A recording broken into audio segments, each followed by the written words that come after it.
기도하겠습니다.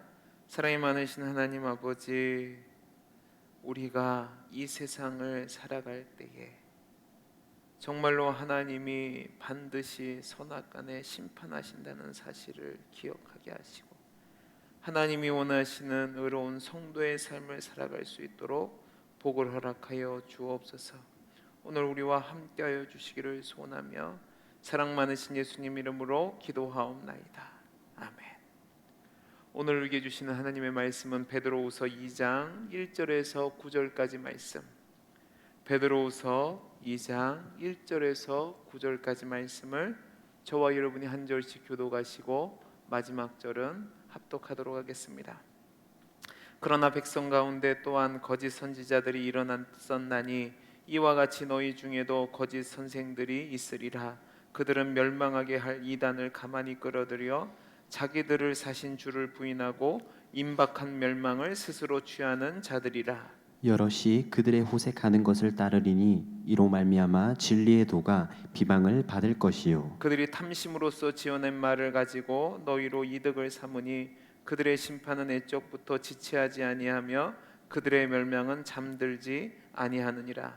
하나님이 범죄한 천사들을 용서하지 아니하시고 지옥에 던져 어두운 구덩이에 두어 심판 때까지 지키게 하셨으며 옛 세상을 용서하지 아니하시고 오직 의를 전파하는 노아와 그 7 식구를 보존하시고 경건하지 아니한 자들의 세상에 홍수를 내리셨으며 소돔과 고모라 성을 멸망하기로 정하여 재가 되게 하사 후세에 경건하지 아니할 자들에게 본을 삼으셨으며 무법한 자들의 음란한 행실로 말미암아 고통당하는 의로운 롯을 건지셨으니 이는 이 의인이 그들 중에 거하여 날마다 저 불법한 행실을 보고 들음으로 그 의로운 심령이 상함이라. 같이 읽습니다. 주께서 경건한 자는 시험에서 건지실 줄 아시고 불의한 자는 형벌 아래 두어 심판 날까지 지키시며. 아멘. 오늘 우리가 함께 읽은 말씀은 베드로 사도가 교회를 어지럽히고 성도들을 유혹하는 거짓 교사들을 소개함으로 베드로후서의 핵심 내용을 다루기 시작하는 부분입니다. 베드로후서를 전체적으로 보면 크게 세 단락으로 나누어져 있습니다. 먼저 1장 1절부터 11절까지 말씀이 도입부에 해당되고 1장 12절부터 3장 13절까지 말씀이 본론부, 그리고 3장 14절에서 18절 말씀이 종결부에 해당되는데, 오늘 우리가 읽은 본문의 내용은 이 본론부에 해당되는 내용입니다. 그리고 본론부인 1장 12절부터 3장 13절까지의 말씀도 내용에 따라 세 개의 부분으로 나눠져 있습니다. 먼저는 어제 우리 강도사님의 말씀을 통해서 들은 1장 12절부터 21절까지 말씀으로, 여기서는 본 서신이 기록된 목적과 그리스도의 재림의 확실성을 변증하는 내용이 기록되어 있었습니다. 두 번째 단락은 오늘 우리가 다룰 본문이 있는 2장 1절부터 22절까지 말씀인데요, 여기서는 거짓 교사들이 출현할 것에 대한 이야기와 그들의 멸망과 심판에 대해서 이야기하며 그들의 부패함을 경계하라는 내용이 담겨져 있습니다. 그리고 마지막 세 번째 부분은 3장 1절에서 13절까지 말씀으로 그리스도의 재림을 의심하는 자들에 대한 비판과 재림신앙에 대한 교훈과 권면을 담고 있죠. 그런데 이 세 개의 단락 모두에서 베드로 사도는 거짓 교사의 문제를 일관성 있게 다루고 있음을 기억해야 됩니다. 그러니까 이 거짓 교사들이 어떤 자들이냐, 그들은 교리적으로 본다면 그리스도의 재림을 부인하고 하나님의 심판을 믿지 않는 타락한 자들이라고 이야기할 수 있는 겁니다. 하나님의 심판을 믿지 않고 그리스도의 재림을 믿지 않으니까 그들의 삶이 부패할 대로 부패해지는 거죠. 그리고 그러니까 도덕적으로 윤리적으로 타락한 삶의 모습을 보이고, 거기에 영향을 받은 성도들이 거룩한 삶에서 떠나니까 교회 안에 문제가 생겼던 겁니다. 이들은 자신들만 멸망의 길로 가는 것이 아니라 신앙이 약한 성도들을 미혹해서 그들도 자신들이 가는 멸망의 길로 잡아드는 자였습니다.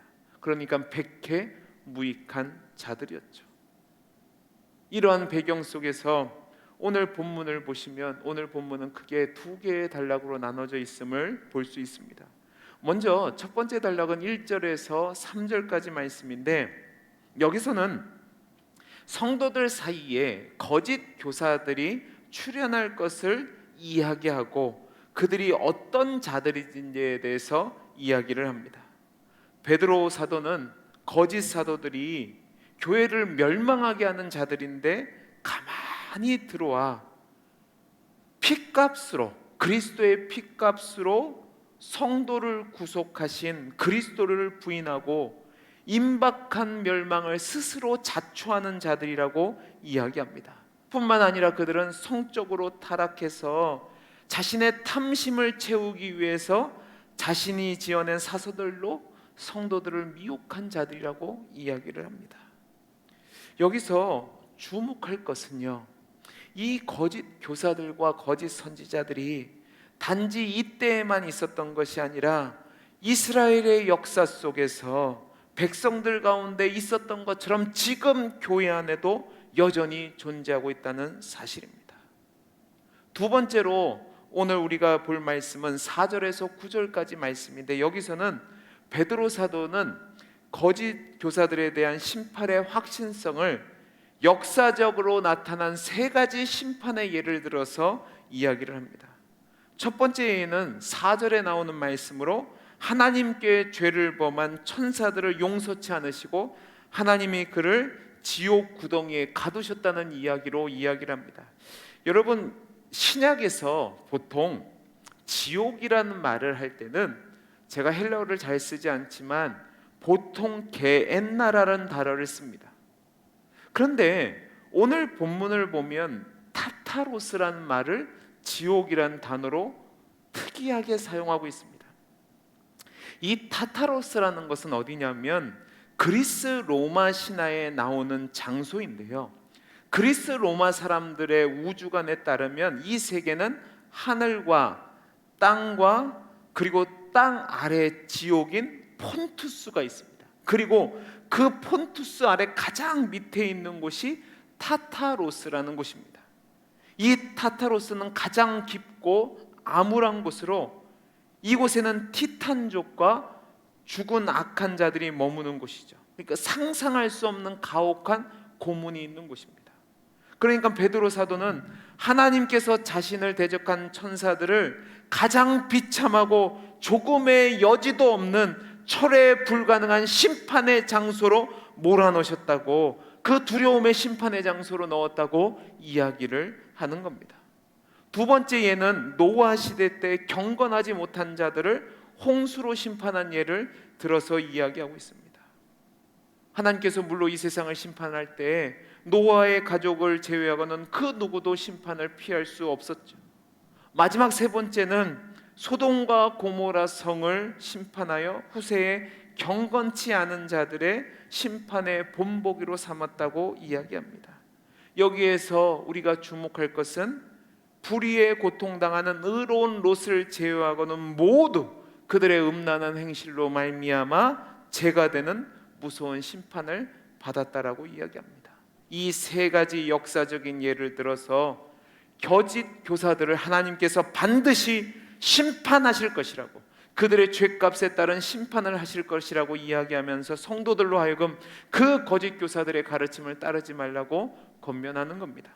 저는 오늘 말씀을 통해서 오늘 아침에 잠시 교훈을 얻기를 원하는 것이 있습니다. 첫째는 무엇이냐면, 제가 앞에서도 잠깐 얘기했지만 이 거짓 교사와 거짓 선지자는 어느 시대나 있다는 사실입니다. 자, 우리 오늘 말씀 2장 1절 말씀을 같이 한번 읽어보겠습니다. 시작. 그러나 백성 가운데 또한 거짓 선지자들이 일어났었나니 이와 같이 너희 중에도 거짓 선생들이 있으리라. 그들은 멸망하게 할 이단을 가만히 끌어들여 자기들을 사신 주를 부인하고 임박한 멸망을 스스로 취하는 자들이라. 아멘.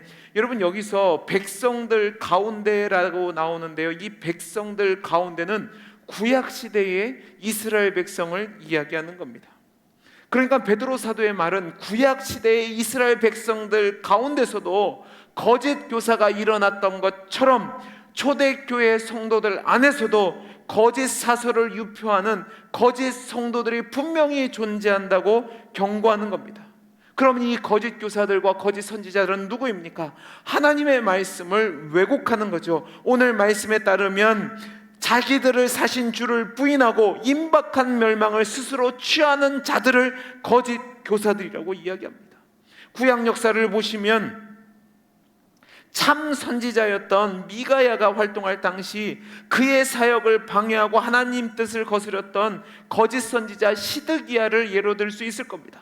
또 에레미야가 활동할 당시 에레미야가 남유다의 멸망을 이야기할 때에 거짓 선지자 하나는 아니다, 남유다는 절대로 멸망하지 않을 것이라고 이야기하면서 백성들이 안전하게 될 것이라고 하면서 백성들의 마음을 얻었습니다. 이런 자들이 거짓 선지자들이죠. 참 선지자들이 전하는 말씀을 왜곡해서 거짓으로 꾸며서 사람들의 마음을 빼앗는 자들이 이단이라는 말입니다.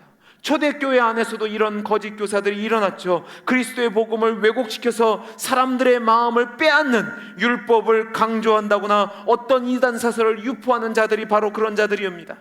그렇다면 여러분, 이 이단들이 초대교회만 있었을까요? 아니죠. 지금도 동일하게 거짓 교사들과 거짓 선지자들이 일어나서 잘못된 가르침으로 말미암아 성도들을 죽음의 길로 깨고 있다는 사실을 우리는 반드시 기억해야만 합니다. 이들은 그리스도께서 단번에 죽으심으로 말미암아 하나님의 구원 계획을 성취하셨고 그분을 믿음으로만 구원을 얻는다는 사실에 대해서 교묘한 말로 부인하는 겁니다. 그리스도를 믿음으로 말미암아 영생을 얻고 하늘에 속한 모든 신령한 복에 마음을 두어야 되는데 이 세상 것의 마음을 빼앗기도록 하는 자들이라는 말입니다. 그래서 그들은 자신들만 멸망할 뿐만 아니라 같이 함께 멸망의 길로 인도하는 자들이죠. 여러분, 이단에 대해서 쉽게 생각하시면 안 됩니다. 우리 교회, 우리나라 역사만 봐도 통일교가 있습니다, 천부교가 있습니다, 신천지가 있습니다, 영생교, 구원파, JMS 등 수많은 이단들이 여러분 다 처음에는 교회에서 시작했습니다. 그리고 지금도 교회랑 간판을 달아놓고 목사란 사람들이나 강대상에서 설교하는데 그리스도의 복음과는 상관없이 이 세상의 마음을 빼앗기도록 하는 설교를 전하는 거짓 선지자들이 많다는 사실입니다. 이들은 온갖 아첨과 공교한 말로써 복음을 거스르고 사람들로 하여금 심판으로 인도하는 자들이라는 사실을 기억하시기 바랍니다. 사람의 열심을 강조하고 이 세상의 부귀영화를 쫓게 만들고 믿음의 무엇인가를 덧붙이게 하는 자들은 여러분 다 거짓 교사라는 사실을 기억하시기 바랍니다. 처음에는 꿀과 같이 달 수 있습니다. 신비한 이야기를 하는 것 같습니다. 그러나 그들은 여러분을 미혹해서 자신들의 욕심을 취하려고 하는 자들이라는 사실을 기억하시기 바랍니다. 3절 말씀 보시기 바랍니다. 그들이 탐심으로써 지어낸 말을 가지고 너희로 이득을 삼으니 그들의 심판은 애적부터 지체하지 아니하며 그들의 멸망은 잠들지 아니하느니라. 베드로 사도가 뭐라고 얘기합니까? 거짓 교사들은 탐심으로 지어낸 말을 가지고 너희로 이득을 삼는 자들이라고 이야기합니다. 여기서 말하는 탐심은 돈에 대한 욕심이죠. 거짓 교사들은 성도들의 영혼에는 관심이 없습니다. 하나님 뜻에는 관심이 없습니다. 오직 물질이나 이해관계에 대한 탐욕으로 사람들을 대하고 그들의 마음을 빼앗아서 그들로부터 이익을 얻으려고 하는 자들입니다. 이들은 성도의 영적인 것에 관심이 없습니다. 어떻게 하면 자신의 욕심을 채울까만, 어떻게 하면 자신의 배를 부르게 할 것에만 관심을 두고 성도들을 유혹하는 자들입니다. 사랑하는 성도 여러분, 생각해 보십시오. 여러분의 돈을 빼앗으려고 하니 얼마나 교묘하게 여러분들에게 입에 단 말을 하겠습니까? 그러나 그들은 양의 탈을 쓴 늑대라는 사실을 기억하셔야 합니다. 그들을 분별할 수 있도록 하나님을 아는 지식에 깨어 있어야 하고, 또 여러분 앞에서 강대상에서 설교하는 저와 우리 교역자들이 이러한 거짓 교사들의 길에 들어서지 않도록 위에서 기도해 주셔야 하는 겁니다. 제발 부탁입니다. 어디 영험하다는 곳, 어디 이상한 곳, 어디 신비한 말씀을 가르친다는 곳 가지 마십시오. 우리 교회에서 배워야죠. 거짓 교사들의 길로 가지 않는 우리 성도들이 되시기를 간절히 소원합니다. 두 번째로 오늘 말씀을 보면 이 거짓 교사들에 대해서는 하나님께서 반드시 심판하신다는 사실입니다. 우리 오늘 4절에서 8절까지 말씀을 같이 한번 읽어보겠습니다. 같이 읽겠습니다. 시작. 하나님이 범죄한 천사들을 용서하지 아니하시고 지옥에 던져 어두운 구덩이에 두어 심판 때까지 지키게 하셨으며 옛 세상을 용서하지 않으시고 오직 의를 전파하는 노아와 그 일곱 식구를 보존하시고 경건하지 아니한 자들을 세상의 홍수에 내리셨으며 소돔과 고모라 성을 멸망하기로 정하여 재가 되게 하사 후세에 경건하지 아니할 자에게 본을 삼으셨으며 무법한 자들의 음란한 행실로 말미암아 고통당하는 의로운 롯을 건지셨으니 이는 이 의인이 그들의 중에 거하여 날마다 저 불법한 행실을 보고 들으므로 그 의로운 심령이 상하니라. 베드로 사도는요, 불의한 거짓 선생에 대해서 하나님의 심판이 있다는 것을 세 가지의 예를 들어서 설명하고 있습니다. 첫 번째는요, 하나님을 대적하다가 가장 밑에 있는 그 심판의 구덩이에 빠진 타락한 천사들을 이야기하고 있고, 두 번째는 노아 시대에 살던 하나님을 거역한 사람들이 홍수의 심판에 모두 진멸됨을 이야기하고 있고, 세 번째 근거는 소돔과 고모라에 살던 사람으로서 롯과 그의 식구들을 제외하고는 모두 불에 타서 죄가 되는 심판을 당했다고 이야기합니다. 근데 여러분, 이 세 개의 심판은 모형에 불과합니다. 아무리 천사라 할지라도 하나님께 대적하면 심판을 받습니다. 불의한 시대, 하나님이 만들고 하나님이 지배하는 사람들이라 할지라도 하나님을 거역하면 하나님은 반드시 심판하십니다. 주님이 다시 오시면 성경에 기록된 대로 반드시 심판을 하실 겁니다. 그러면 우리는 어떻게 해야 할까요? 불경건하여 하나님의 심판에 행하여지는 그 순간에도 소수의 경건한 의인들은 구원을 받았다는 사실을 기억하는 겁니다. 하나님은 불의한 자들에 대해서는 심판하시지만 경건한 자들, 의로운 자들에 대해서는 구원을 베푸시는 분입니다. 이 하나님을 믿고 이 죄악이 관영한 세상에 산다 할지라도, 아무리 하나님을 대적하는 문화가 기승을 부린다 할지라도, 저와 여러분은 주님이 다시 오심을 소망하며 은혜를 구하며 경건하게 삶을 사는 자들에 있어야 되는 거죠. 말씀을 마치겠습니다. 사랑하는 성도 여러분, 역사는 늘 반복됩니다. 예전에도 있었던 것처럼 지금도 거짓 교사들은 있습니다. 그들은 예전에 그랬던 것처럼 지금도 우리를 미혹하고 있습니다. 그러나 분명한 사실은 반드시 주님이 다시 오셔서 심판하실 때에 의롭고 경건한 자들에 대해서는 하나님이 그 심판을 면하게 하신다는 사실입니다. 이 사실을 기억하시고 여러분이 거짓 교사들의 가르침에 빠지지 않도록, 거짓 교사들의 그 악한 영향력에서 보호받을 수 있도록 늘 말씀을 묵상하며 하나님의 진리를 붙잡고 경건하게 살아감으로 말미암아 심판 중에서도 의롭다 칭함을 받고 구원을 누리며 또한 영생의 복을 누리는 귀하고 복된 성도의 삶을 살 수 있기를 간절히 소원합니다. 기도하겠습니다.